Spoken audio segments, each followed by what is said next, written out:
ಉಡ್ಸಕ್ಕೆ ಪಾಪ ಮಗು ಉಡ್ಸೋಣ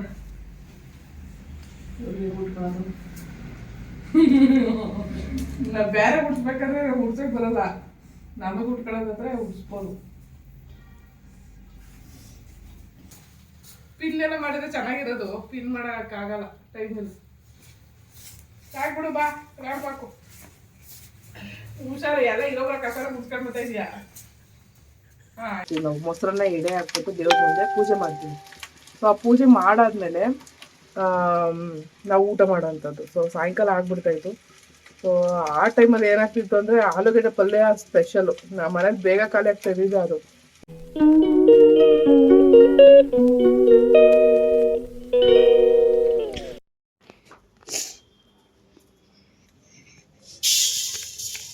ಮಮ್ಮಿ ಏನು ಊಟ ಇವತ್ತು ಚಪಾತಿ ಆಲೂಗಡ್ಡೆ ಪಲ್ಯ ನನ್ನ ಫೇವ್ರೆಟ್ ಆಲೂಗಡ್ಡೆ ಪಲ್ಯ ನಿನ್ನ ಫೇವ್ರೇಟಾ ಮತ್ತೆ ಬೇಡ ಅಂತಿದ್ದೆ ಯಾರು ಕೂಡ ತಿನ್ನಕ್ಕಾಗಲ್ಲ ಅದೇ ತಿನ್ನಕ್ಕಾಗಲ್ಲ ಮತ್ತೆ ಇನ್ನೆಂತ ಫೇವ್ರೇಟ್ ನಿಮಗೆ ಏನು ಗೊತ್ತಾ ಇದು ವಾಮಿಟ್ ಆಗುತ್ತೆ ಅಂದ್ರೆ ಯಾವ ವಾಮಿಟ್ ಹೋಗಲ್ಲ ನೆನ್ನೆ ಅದು ವಾಮಿಟ್ ಆಗಿದ್ದು ಇವಾಗ ಓಕೆ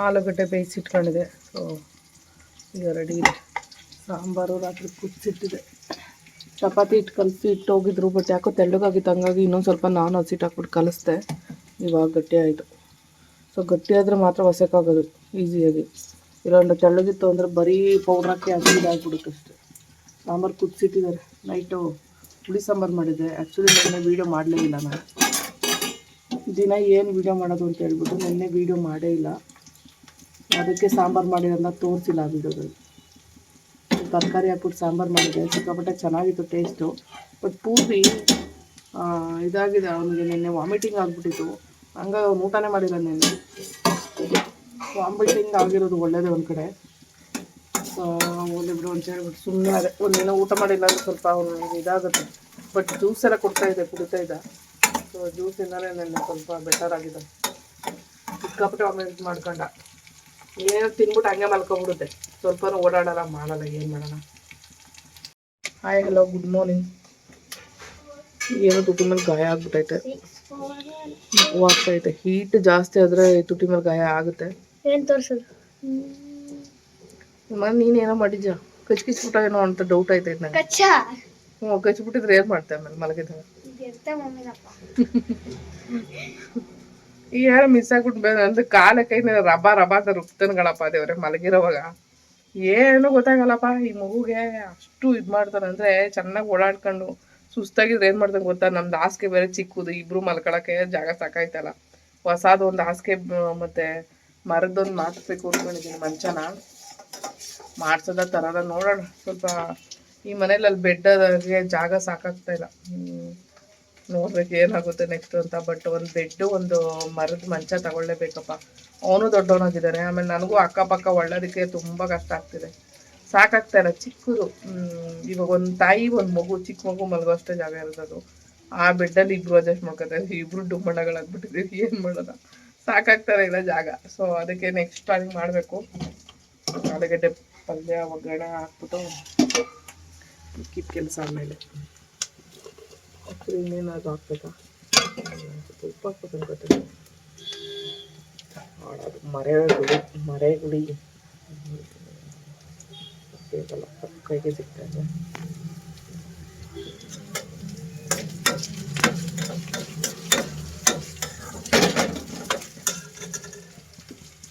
ಆ್ಯಕ್ಚುಲಿ ಆಲೂಗಡ್ಡೆ ಪಲ್ಯ ಅಂದರೆ ತುಂಬ ಇಷ್ಟ ನನಗೆ ಕಡಲೆ ಬೇಳೆ ಹಾಕ್ಬೇಕು ಅದಕ್ಕೆ ಒಗ್ಗರಣೆಗೆ ಸೊ ಅದು ಕಟುಂಬ ಅಂತ ಸಿಗ್ಬೇಕಾದ್ರೆ ತಿನ್ನೋವಾಗ ಆಲೂಗಡ್ಡೆ ಪಲ್ಯನ ಒಂಥರ ಟೇಸ್ಟೇ ಬೇರೆ ಥರ ಮಜಾ ಬೇರೆ ಥರ ಇರುತ್ತೆ ಸೊ ಆಮೇಲೆ ಆಲೂಗಡ್ಡೆ ಪಲ್ಯ ಇವಾಗ ಅವಾಗ ಅದು ಮಾಡ್ತೀನಿ ಮೊದಲೆಲ್ಲ ಅವಾಗ ನಾನಿನ್ನೂ ಡಿಗ್ರಿ ಓದೋವಂಥ ಟೈಮಲ್ಲಿ ಏನಾಗ್ತಿತ್ತು ಅಂದರೆ ವರ್ಷಕ್ಕೊಂದೇ ಸಾರಿ ನಾವು ಯಾವಾಗ ಯುಗಾದಿ ಹಬ್ಬ ಬರ್ತಾಯಿತ್ತಲ್ಲ ಆವಾಗ ಗುಂಡಿ ಮೇಲೆ ಪೂಜೆ ಮಾಡ್ಕೊಂಡು ಬರೋಕ್ಕೆ ಹೋಗ್ತಿದ್ದು ಅಂದರೆ ದೊಡ್ಡವ್ರ ಸಮಾಧಿಗಳು ಇರ್ತಾವಲ್ಲ ಅಲ್ಲಿ ಮುಂದೆನೇ ಪೂಜೆ ಮಾಡೋಕ್ಕೆ ಹೋಗ್ತಾಯಿದ್ದು ಆಲೂಗಡ್ಡೆ ಪಲ್ಯ ಸಿಗೋಗಿದ್ದಪ್ಪ ನನಗೆ ಸೊ ಅಲ್ಲಿ ಪೂಜೆ ಮಾಡ್ಕೊಬರಕ್ಕೆ ಹೋದಾಗ ಏನಾಗ್ತಿತ್ತು ಪ್ರತಿ ವರ್ಷನೂ ನಾವು ಬೇರೆ ಬೇರೆ ರೀತಿ ಅಡುಗೆ ಮಾಡ್ತಾಯಿದ್ದು, ಬೇರೆ ಬೇರೆ ಏನಿಲ್ಲ. ಯುಗಾದಿ ಹಬ್ಬದ ಟೈಮಲ್ಲೇ ನಾವು ಪೂಜೆ ಮಾಡೋಕ್ಕೆ ಹೋಗುವಂಥದ್ದು. ಸೊ ಅಲ್ಲಿ ಹೋದಾಗ ನಾವು ಗುಂಡಿಗೆ ಎಡೆ ಹಾಕ್ಬೇಕು. ಇಲ್ಲಾಂದರೆ ನಾವು ಅವತ್ತು ಉಪವಾಸ ಇರೋದು ಹೇಳಬೇಕು ಅಂದರೆ, ನಮ್ಮ ಮನೇಲಿ ಜೋಗಪ್ತಿರೋ ಅಂತ ಹೇಳ್ತಾರಲ್ಲ, ಸೊ ಜೋಗಪ್ತಿನ ಕರೆದ್ಬಿಟ್ಟು ವಿಭೂತಿ ಅವ್ರು ನಾವು. ಸೊ ಹಂಗಾಗಿ ಈ ಥರ ವಿಭೂತಿ ಇಡೋದು, ಅದನ್ನ ಇಟ್ಸ್ಕೊಳ್ಳೋವರೆಗೂ ನಾವು ಉಪವಾಸನೇ ಇರ್ತಾ ಇದ್ದಿದ್ದು. ಪೂಜೆ ಮಾಡಿಸ್ಕೊಂಡು ಅಷ್ಟರಲ್ಲಿ ನಾವೇನು ಮಾಡ್ತಾಯಿದ್ದೋ, ಸಮಾಧಿ ಹತ್ರ ಹೋಗ್ಬಿಟ್ಟು ಪೂಜೆ ಮಾಡ್ಕೊಂಡು ಬಂದ್ಬಿಡ್ತಾಯಿದ್ದು. ಪೂಜೆ ಮಾಡೋದು ಅಂದರೆ ಒಬ್ಬಟ್ಟು ಮತ್ತು ಅನ್ನ ಸಾಂಬಾರು, ಕಾಳು ಗೊಜ್ಜು, ಅದು ಬಿಟ್ಟರೆ ಆಲೂಗಡ್ಡೆ ಪಲ್ಯ ಮಾಡ್ತಾಯಿದ್ದು, ಹೆಸರುಬೇಳೆ ಮಾಡ್ತಾಯಿದ್ದು. ಸೊ ಒಬ್ಬಟ್ಟು ಬಿಟ್ಟು ಇನ್ನೇನು ಮಾಡ್ತೀವಿ, ಅನ್ನ ಸಾಂಬಾರು ಅಷ್ಟೇ. ಇಷ್ಟು ಐಟಮ್ನ ಮಾಡಿಬಿಟ್ಟು ತೊಗೊಂಡೋಗ್ಬಿಟ್ಟು ಗುಂಡಿ ಹತ್ರ ಪೂಜೆ ಮಾಡ್ಕೊಂಡು ಬರೋವಾಗ ಏನಾದರೂ ತಿನ್ಕೊಂಡು ಬರ್ಬೇಕು ಅಷ್ಟೇ. ಬಿಟ್ಟರೆ ಮನೆಯಲ್ಲಿ ನಾವು ಊಟ ಅಂತ ಮಾಡ್ತಾ ಇರಲಿಲ್ಲ. ಸೊ ಅಲ್ಲಿ ಏನಾದರೂ ಸಿಂಪಲ್ಲಾಗಿ ಅಲ್ಲೂ ಸ್ವಲ್ಪ ಎಟ್ಬಿಟ್ಟು ತಿನ್ನಬೇಕು ಅನ್ನೋದೊಂದು ಸಂಪ್ರದಾಯ ನಮ್ಮದು. ಹಾಗಾಗಿ ಗುಂಡಿಯಿಂದ ಸ್ವಲ್ಪ ಪೂಜೆ ಮಾಡಾದ್ಮೇಲೆ ತಿಂದ್ಬಿಟ್ಟು ಇನ್ನೊಂದು ಸ್ವಲ್ಪ ಕಾಗೆಗೆಲ್ಲ ಇಟ್ಬಿಟ್ಟು ಅಲ್ಲಿ ಬರೋದು. ಬಂದಾದ್ಮೇಲೆ ಏನು ಮನೇಲಿ ವಿಭೂತಿ ಇರ್ತಲ್ವಾ, ಜೋಗಪ್ತಿರು ಹೇಳಕ್ಕೆ ಬರ್ತಾರೆ ಸಡನ್, ಅವ್ರನ್ನ ಕರೆದ್ಬಿಟ್ಟು ಮನೇಲಿ ಪೂಜೆ ಮಾಡ್ತೀವಿ ನಾವು. ಮೊಸರನ್ನ ಎಡೆ ಹಾಕ್ಬಿಟ್ಟು ದೇವ್ರ ಮುಂದೆ ಪೂಜೆ ಮಾಡ್ತೀವಿ. ಸೊ ಆ ಪೂಜೆ ಮಾಡಾದ್ಮೇಲೆ ನಾವು ಊಟ ಮಾಡೋವಂಥದ್ದು. ಸೊ ಸಾಯಂಕಾಲ ಆಗ್ಬಿಡ್ತಾಯಿತ್ತು. ಸೊ ಆ ಟೈಮಲ್ಲಿ ಏನಾಗ್ತಿತ್ತು ಅಂದರೆ ಆಲೂಗಡ್ಡೆ ಪಲ್ಯ ಸ್ಪೆಷಲು. ನಮ್ಮ ಮನೇಲಿ ಬೇಗ ಖಾಲಿ ಆಗ್ತಾಯಿದ್ದು ಅದು. ಹೆಸರುಬೇಳೆ ಉಳಿತಾಯಿತ್ತು, ಕಾಳುಗೊಜ್ಜು ಉಳಿತಾಯಿತ್ತು. ಒಬ್ಬಟ್ಟಂತೂ ಯಾರೂ ಸ್ವೀಟ್ ಅಷ್ಟು ಮುಟ್ತಾ ಇರಲಿಲ್ಲ. ಇವು ಆಲೂಗಡ್ಡೆ ಪಲ್ಯ ಆಯ್ತಲ್ಲ, 3 ಜನನೂ ಕಿತ್ತಾಡ್ಕೊಂಡು ತಿಂತಾಯಿದ್ವಿ ನಾವು, ನಮ್ಮ ಅಣ್ಣ ತಮ್ಮ ನಾನು. ಸೊ ನನ್ನ ಫೇವ್ರೆಟ್, ಬಾಯಲ್ಲಿ ನೀರು ಬರುತ್ತೆ. ಅದು ಡ್ರೈ ಅಂದರೆ ತುಂಬ ಆಲೂಗಡ್ಡೆ ಬೆಂದಿರಬಾರ್ದು. ಆಲೂಗಡ್ಡೆ ಅಂದರೆ ಸಿಕ್ಕಾಪಟ್ಟೆ ಸ್ಮ್ಯಾಶ್ ಆಗುವಷ್ಟು ಬೇಯಿಸಬಾರ್ದು, ಚೆನ್ನಾಗಿರೋದು. ಸೊ ತಿಂತಾಯಿದ್ರೆ ಬಾಯಲ್ಲಿ ನೀರು ಬರುತ್ತೆ. ಅದು ವರ್ಷಕ್ಕೆ ಒಂದೇ ಸಲ ಮಾಡ್ತಾಯಿದ್ದೀವಿ ನೋಡಿ. ಮಧ್ಯದಲ್ಲಿ ಯಾವತ್ತೂ ಆಲೂಗಡ್ಡೆ ಪಲ್ಯ ಅಂತಲೇ ನಾವು ಕಾಣ್ತಾ ಇರಲಿಲ್ಲ. ಅಲ್ಲಿನ ಕಾಲ ಹಂಗಿರ್ತಾಯಿತ್ತು. ಇವತ್ತು ದಿನ ಮಾಡ್ಕೊಂಡು ತಿನ್ಬೋದು, ಆದರೆ ಅದರಿಂದ ಬರೋವಂಥ ಕಾಯಿಲೆಗಳು ತಪ್ಪಿಸ್ಕೊಳ್ಳೋಕೆ ಕಷ್ಟ ಆಗಲ್ಲ. ಅವಾಗೆಲ್ಲ ಒಂದೊಂದು ಲೋಟ ಎಣ್ಣೆ, ಅಡುಗೆ ಎಣ್ಣೆನೆಲ್ಲ ಸಾಲ ಮಾಡ್ತಾಯಿದ್ದೋ ನಾವು. ಅದು ಒಂದು ಕಾಲ ಇತ್ತು. ಸೊ ನಿಜ ಎಣ್ಣೆ ತಂದಿಲ್ಲ ಅಂತ ಹೇಳಿ ನಾನೆಲ್ಲ ಬೈತಾ ಇದ್ದಿದ್ದು ಮನೇಲಿ. ನಮ್ಮ ಅಪ್ಪನಿಗೆಲ್ಲ ಬೈದಿದ್ದು, ನಮ್ಮ ಅಣ್ಣಂಗೆಲ್ಲ ಬೈತಾಯಿದ್ದೆ. ಬಟ್ ಅವಾಗ ಕಷ್ಟನೂ ಹಂಗೆ ಇರ್ತಿತ್ತು. ಬಟ್ ಮನೇಲಿ ಅಡುಗೆ ಇಲ್ಲಾಂದರೆ ಏನು ಮಾಡೋಕ್ಕಾಗಿ, ಎಣ್ಣೆ ಇಲ್ಲ ಅಂದಮೇಲೆ ಒಗ್ಗರಣೆ ಏನ್ರಲ್ಲಿ ಹಾಕ್ಬೇಕಪ್ಪ ಹೆಂಗ್ಸ್ರುಗಳು. ನಮ್ಮ ಅಪ್ಪ ಅವಾಗ ಹೇಳ್ತಾ ಇದ್ದಿದ್ದು ಒಂದೇ ಮಾತು, ನಿಮ್ಮ ಊನಿಗೆ ನಾನು 2 ತಿಂಗಳಿಗೂ 3 ತಿಂಗಳಿಗೂ 1 kg ಎಣ್ಣೆ ತಂದು ಕೊಡ್ತಾ ಇದ್ದಿದ್ದು. ಆವಾಗ ನೀವು ಹೆಂಗೆ ಬೇಕೋ ಸಂಭಾಳಿಸ್ಕೊಡೋಗಳು. ನೀನು ಅಡುಗೆ ಮಾಡ್ಕೊಳ್ಳೋಕ್ಕೆ ಇಳ್ದಾದ್ಮೇಲೆ ನಮ್ಗೆ 1 ತಿಂಗ್ಳಿಗೆ 1 kg ಎಣ್ಣೆ ಸಾಕಾಗ್ತಿಲ್ಲ ಅಂತ. ತಿಂಗಳಿಗೆ 1 kg ಲೆಕ್ಕ ಹಾಕೊಳ್ಳಿ ಅವಾಗಿದ್ದಿದ್ದು. ಇವಾಗ 2 ದಿನಕ್ಕೆ 1 kg ಎಣ್ಣೆ ಖಾಲಿ ಮಾಡೋಷ್ಟು ಕೆಪಾಸಿಟಿ ಐತೆ ಈಗಿನ ಜನಗಳಿಗೆ. ಸೊ ಅವೆಲ್ಲ ನೆನೆಸ್ಕೊಂಡಾಗ ಹಳೆ ಕಾಲದೊಂದು ನೆನಪಾಗುತ್ತೆ ನನಗೆ. ಆ ಜೀವನನೇ ಬೇರೆ ಥರ ಇತ್ತು ಬಿಡಿ. ಆವಾಗ ದುಡ್ಡಿಗೂ ಬರ, ತಿನ್ನೋಕ್ಕೆ ಒಳ್ಳೆ ಹೆಲ್ತಿ ಫುಡ್ ಸಿಗ್ತಾಯಿತ್ತು. ಬಟ್ ದುಡ್ಡು ಕೊಟ್ಟು ತಿನ್ನೋಕ್ಕೆ ಆಗ್ತಾ ಇರಲಿಲ್ಲ. ಸೊ ಇವಾಗ ಒಳ್ಳೆ ಹೆಲ್ತಿ ಫುಡ್ನ ಹುಡ್ಕೊಂಡು ಹೋಗ್ತೀವಿ ದುಡ್ಡು ಕೊಟ್ಟು ತಿನ್ನೋದಕ್ಕೆ, ಅವು ಸಿಗೋದೇ ಇಲ್ಲ. ಸೊ ರೈತರು ಕಮ್ಮಿ ಆಗಿದ್ದಾರೆ, ಬೆಳೆಯೋರೆಲ್ಲ ಬಿಟ್ಟು ಬೆಂಗಳೂರಿಗೆ ಬಂದಿದ್ದಾರೆ. ಘಾಟ್ ಅಯ್ಯೋ ಕಷ್ಟ. ನಾನು ಮತ್ತೆ ಸಿಗ್ತೀನಿ ರೀ, ನಾನು ಆಲೂಗಡ್ಡೆ ಪಲ್ಯ ಸಿಗೋಗ್ಬಿಟ್ಟ.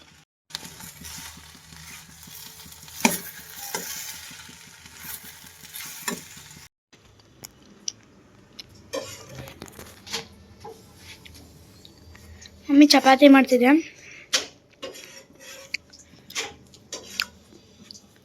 ಕೊಟ್ಟೈತೆ ತಿನ್ಬೇಕು. ಚಪಾತಿ ಮತ್ತು ಆಲೂಗಡ್ಡೆ ಪಲ್ಯ. ಮಮ್ಮಿ ಪೇಂಟಿಂಗ್ ಮಾಡ್ತಿದ್ದೆ, ಯಾವ ಕಲರ್ ಅಂತಲೇ ಗೊತ್ತೈತಿಲ್ಲ. ಬ್ರೌನ್ ಕಲರ್ ಮಾಡೋಕೆ ಹೋಗೋದು, ಯಾವುದಾದ್ರು ಕಲರ್ ಆಗ್ಬಿಡ್ತು ಹೋಗೋದು.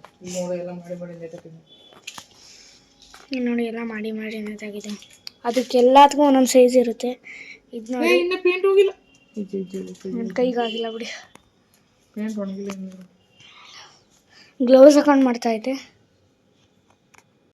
ಕತ್ತೆ ಮರಿ ಸೀರೆ ಉಡಿಸ್ತೀನಿ ಈಗ, ನಾನು ಉಡಿಸ್ತೀನಿ. ಇದು ಅದು ಸರಿ ಯಾವ ಕಡೆಯಿಂದ ಬಂದೆ ಎಂತ ಮಮ್ಮಿನಪ್ಪ ನಾನು ಸೀರೆ ಉಟ್ಕೊಳ್ಳಲ್ಲ ಜಾಸ್ತಿ. ನಾನು ಉಟ್ಕೋಬೇಕಾದ್ರೆ ಯಾವ ಕಡೆ ಹಾಕ್ಬೇಕಂತ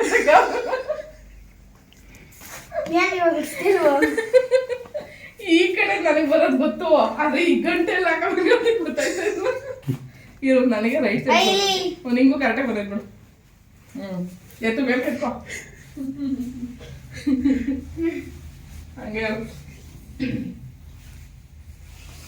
ಒಂದ್ಸಾರಿ ಗಂಟೆ ಆಗ್ಬಿಡಬೇಕು ಅಂದ್ರೆ ಗಾಬರಿ ಬರಬಲ್ಲ ನಿಮಗೆ. ಯಾಕಂದ್ರೆ ತುಂಬ ದಿನ ಆಗ್ಬಿಟ್ಟೈತೆ ಸೀರೆ ಉಟ್ಕೊಂಡು. ಹಿಂಗೆ ಬಾ ನೋಡ್ ಬಾ, ಹಿಂಗೆ ಬಾ ಸರ್ಗ ಹಾಕೋ. ಇರೋ ಸಾಕು ಸಾಕು, ಜಾಸ್ತಿ ಹೇಳಿಬಿಡು ಸರ್ಗು ಎಷ್ಟೇ. ಹಿಂಗಿರ್ಕೋ, ಹಿಂಗಿರೋ ಹಿಂಗಿರೋ ಹಿಡ್ಕೊಂಡಿರೋ ಹಂಗೆ. ಈಗ ಇಲ್ಲೇ ಇದನ್ನ ಹಾಕೋದು. ನನಗಂತೂ ಹೆಣ್ಮಕ್ಳಿಲ್ಲ ಉಡ್ಸೋಕ್ಕೆ, ಪಾಪ ಮಗು ಉಡ್ಸೋಣ. ಉಟ್ಕೊಳ್ಳೋದು ನಾವು ಬೇರೆ ಉಡ್ಸ್ಬೇಕಾದ್ರೆ ಉಡ್ಸೋಕೆ ಬರಲ್ಲ, ನಮಗೆ ಉಟ್ಕೊಳ್ಳೋದಾದ್ರೆ ಉಡ್ಸ್ಬೋದು.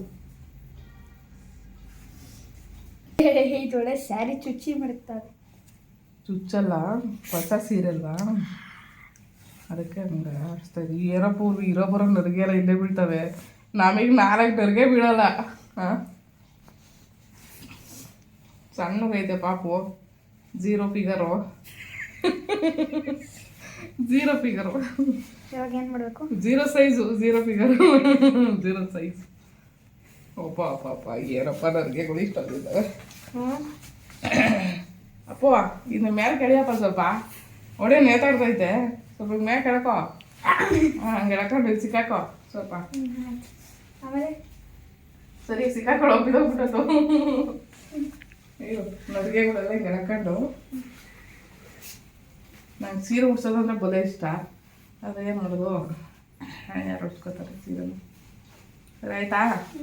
ಆಯ್ತು ಆಯ್ತು. ಹ್ಞೂ, ಇವಾಗೇನು?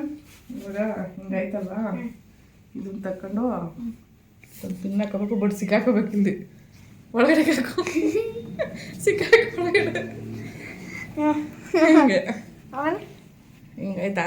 ಸಾಕು ಬಿಡು ಇವಾಗ. ಹೆಂಗೋ ಇರೋ ಇರೋ ಹೋಗ್ಬಿಡ, ಅಲ್ಲೆಲ್ಲ ಅಂದ್ಕೊಂಡು ಹೋಗ್ಬಿಡ. ಹೊಸ ಸೀರೆ ಹೊಡೆದಾಕ್ಬಿಡ್ತಾನೆ ನಿಮಗೆ, ಸುಮ್ಮನೆ ಇದು ಕೂರ್ಸೋದು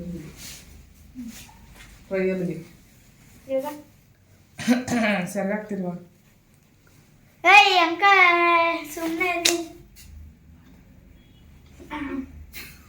ಇದು ಯಾವ್ದಪ್ಪ ಉದ್ರಕೊಂಡೈತೈತೆ.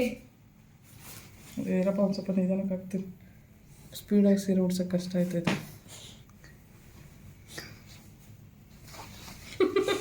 ಏನು ಗೊತ್ತಾಯ್ತು ಗೊತ್ತಾಯ್ತು. ಏನಪ್ಪ ಇದು?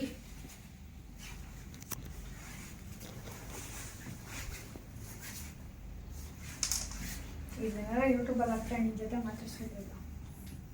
ಯೂಟ್ಯೂಬಲ್ಲೇ ಹಾಕ್ಬೇಡ. ಹಾಕ್ಬಾರ್ದಾ? ಮತ್ತೇನೋ ಸೀರೆ ಉಡ್ಸ್ತಾರೆ. ನಾನು ಸುಮ್ಮನೆ ಟ್ರೈ. ನಂಗೆ ಹೆಣ್ಮಕ್ಳು ಇಲ್ವಲ್ಲ ಸೀರೆ ಉಡ್ಸೋಕ್ಕೆ. ನಿನ್ಗಾರು ಉಡ್ಸ್ಬಿಟ್ಟು ಒಂದು ಯೂಟ್ಯೂಬಲ್ಲಿ ಹಾಕಿದ್ರೆ ನೆನಪಿಗಿರ್ತಿದೆ. ನೀನು ಹೋಗಿ ಬಂದು ನಮ್ಮ ಮಮ್ಮಿ ಸೀರೆ ಉಡ್ಸಿದ್ದು ನನಗೆ, ಹೆಣ್ಮಕ್ಳಿಲ್ಲ ನಮ್ಮ ಮಮ್ಮಿಗೆ ಅಂತ ಜ್ಞಾಪಿಸ್ಕೊಳ್ತೀಯ ಅಲ್ವಾ? ಓಕೆನಾ? ಹಾಕ್ಬೋದಾ? ಹಾಕ್ತೀನಿ ನೋಡಿ, ಏನಾಗಲ್ಲ. ಬಾ, ಇವಾಗ ಎಷ್ಟೊಂದು ಜನ ಫ್ಯಾಷನ್ ಶೋಗೆಲ್ಲ ಅಮ್ದಿರ್ ಕೈಲಿ ಮಕ್ಳುಗಳು ಸೀರೆ ಉಡ್ಸ್ಕೊತಾ ಗೊತ್ತಾ, ಗಂಡು ಮಕ್ಳುಗಳು ಆ್ಯಕ್ಟಿಂಗ್ ಮಾಡ್ತಾರಲ್ಲ. ಹಾಂ ನೋಡಿ ಸೀರೆ ಚೆನ್ನಾಗಿ ಕಾಣ್ತೈತಾ? ಹೇಗಿದೆ? ಚೆನ್ನಾಯ್ತಲ್ಲ?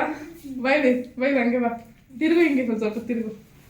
ಹುಷಾರು ಹುಷಾರು ಇರೋ, ಹಂಗೆ ಇರೋ, ಹಂಗೆ ಇರೋ. ಬಾಯ್ ಹಿಂಗೆ ಬಾ, ಮುಂದೆ ಹಿಂಗೆ ತಿರುಗು, ಹಂಗೆ ಇರು.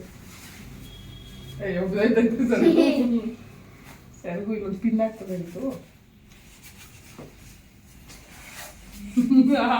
ಚೆನ್ನಾಗಿದೆ ನೋಡು, ಎಷ್ಟು ಚೆನ್ನಾಗಿದೆ ನೋಡು ಬಾಬು. ಹಾಂ ತಿರುಗಿ ಹೋಗ ಒಂದೊಳಗೆ. ವಾವ್, ಎಷ್ಟು ಚೆನ್ನಾಗಿ ಕಾಣ್ತಾ ಇದೆ ಗೊತ್ತಾ? ಮಿರರ್ ಮುಂದೆ ನೋಡ್ಕೊತೀಯ, ನೋಡ್ಕೋ.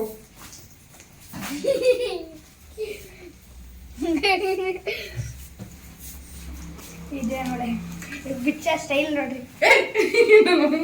ಕಷ್ಟಪಟ್ಟು ಉಡ್ಸಿ ವಾಪಸ್ ಬಾ, ವಾಪಸ್ ಬಾ. ಹೆಂಗ್ ಉಡ್ಸಿದ್ದೀನಿ ಸೀರೆ?